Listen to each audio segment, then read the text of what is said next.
I want to move to a different game I like to play. This is called Rapid Fire Questions. I'm gonna throw some questions your way. Let me know your answer as soon as it hits your, just as soon as you think of it, and we'll try to expand on it if we can. So my first question is, what is your favorite Pixar movie? Monsters Incorporated. That movie is so good, and it's still great now. Like, I love watching that film, and we from this day, my whenever I get upset with my kids, I sing the song "Put That Thing Back." Also, God help me. You know the song that sings the song "Put That Thing Back" right now. Also, go help me, go help me, go help me. That's Yeah. you remember that. So I Yeah. always loved that movie. Yeah, I remember seeing that in the cinema. I remember, yeah, and it's still good now. I mean, that came out what, maybe 20 years ago or so now, I Yeah. think. So what did you think of the sequel, the one where they're in a university? That was okay. It wasn't too bad. Nah. No, not for you. Nah, there's something special about the first 10 Pixar films. It's true. Uh, Disney was always a part of it, but once they acquired Pixar, I think things just went out the window. The bureaucracy of Disney just destroys the content creation process. And I don't think Pixar was able to keep to themselves their systems that they normally had. And it's just destroyed Pixar. Like, I don't even get excited. Inside Out 2, I want to go see. I heard it was really great, but I just haven't got excited enough to go to the theater and see a Pixar movie, Mm. which is crazy because I was always like opening night sort of thing. And yeah, so um, yeah, but it was Monsters Incorporated is great because it's a great meta on you know the whole horror versus laughter stuff on Mm. and on the movie industry too, right? So it's like, hey, these things are actually inherently more valuable and powerful than these other things that we typically do. The dark stuff, it might appear that the dark stuff is making money, but ultimately, I think Pixar was telling a story too about family films in that context too, like the importance and value of family films, and with that scene too. So it's just tremendous film. It is, it is. Inside Out 2, I did get to see with my kids a couple of weeks ago. It's really good. It is. And I haven't seen a Pixar film. I remember there was a bunch of Pixar films that came out during the pandemic that went straight to Disney Plus. I didn't watch those. They might have been good, I'm not sure. I forgot what they were called. But so Inside Out 2 was one of the first Pixar films I've seen in quite a while in the cinema, and I actually quite liked it.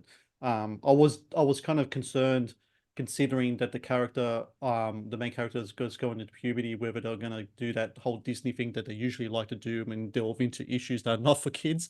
But they actually handled it really well, so I was really, really Yeah. glad with that. The red panda one was the one Yeah, that that was the one that went the gross way of puberty. yeah, Yeah, Pixar tends to stay know where the lines are. So yeah. Um, who is your favorite filmmaker, Marcus? I say John Lasseter. I think obviously is up there.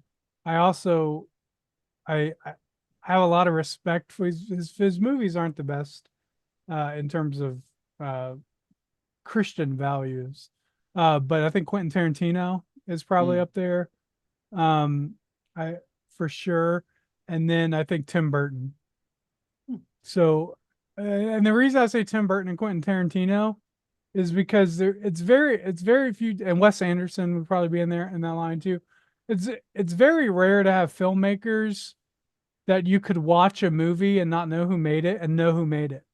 mm. Like Tim Burton for sure, the artistic style, the music, everything about a Tim Burton movie is iconic. Same thing with Wes Anderson and the classic centering of the shots and the way he tells stories is iconic. And then Tarantino, the dialogue and the writing, Yeah, yeah. um, is amazing. I also like, this is lesser known, but I like Aaron Sorkin a lot. He's probably Hmm.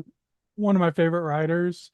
The West Wing was incredible. And then you have, even his Lucy and Desi movie he just did for Amazon recently was really great. And then of Mm. course you have Moneyball and the Facebook, that sort of stuff, is, I mean, the really great. Like his writing is insanely good. And so but he's like a radical liberal. So you have But to that's see, a, you have to but navigate through that stuff. But yeah, but that's okay. Like my thing always has been like the politics or the faith or whatever of a filmmaker. It's to me, it's just all about the work. Now, if the work itself kind of projects Mhm. certain things that are kind of like, it's like that's not really what I kind of believe in and such. Even then, it can still be a good movie, right? Even if Yeah, I the think beliefs the behind. The West Wing promoted liberalism, Mm, but it did so very well.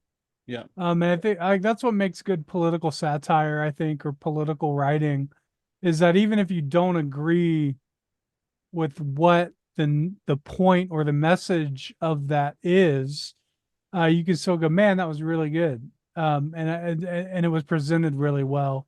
And I don't think Sorkin like hit you over the head too hard with it in The West Wing. Um, and a lot of that was just because it was like, during the time of 9/11, Mm, everybody had a lot of respect for the Oval Office and George Bush at the time. At the time, mm, and so there was like a lot of respect for the office of the president that doesn't exist. You can never do the West Wing now, no. um, but because our government doesn't even take the West Wing seriously. And so but during that time, it was just during this height of, and the show was insanely American, insanely patriotic, which a lot of Aaron Sorkin stuff is. It's very, I mean, even like the Lucille Ball movie that he did was anti-communist, right? Yeah. And so, um, and it managed to articulate Lucille Ball's supposed communism, pretty well, with the McCarthy trials and stuff. And so it was just, I thought that was really well done. And and Moneyball, of course, is, baseball's, nothing's more American than baseball, and of course Facebook and stuff. So it's all very, just very well. He does biopics really well. Mm. He's a historian, I think, as much as he is a film writer. Um, I got one here, and I asked everyone this question, and I'm really curious what your answer is. Is Die Hard a Christmas movie? Yeah, I can't imagine why it's not a Christmas movie. There's It's during Christmas time, and there's Christmas trees. Isn't there even Christmas music in it too, I believe? Mm-hmm. Mm-hmm. Yeah, of course. Man, So in that context, then, if Die Hard is a Christmas movie, then Lethal Weapon could be described as a Christmas movie. I haven't seen Lethal Weapon in a long time. Are there references to Christmas in Lethal Weapon? It's set in Christmas. Yeah, There's then Christmas yeah. music. Don't forget Lethal Riggs Martin Riggs is fighting coke dealers in a tree of Christmas trees. At the end, he's fighting Gary Oh Busey with yeah, yeah, yeah, Christmas lights yeah. in the Of course, background. yeah, of course it is. Yeah, of course. All right, all right. I'm being swayed. Like I was a firm no, and I've done a bunch of these now, and 95% of the answers I get is like yes. And I'm slowly getting swayed to the dark side here, Marcus. I don't know what's Yeah. happening to me anymore. All right, maybe I'll have to join the yes camp. Final one. Pineapple on pizza. Yes or no? Oh yeah. Oh, really? That's a Yeah. very positive. Oh yeah. Yeah, yeah. Oh yeah. I think in fact that's probably the only thing my wife gets for pizza is pineapple and ham on pizza. She says the sweetness and the sauce go really well together. I tend to agree. So It's interesting how when I ask people, it's a firm yes or a firm no. There's no, yeah, maybe you'll like it once in a while. It's like yes or no on there. And you are incorrect. It's no. All right, moving on to the final bit here. Thank you for watching the Matt's Movie Reviews channel. Please subscribe for more reviews, podcast interviews, and exclusive content.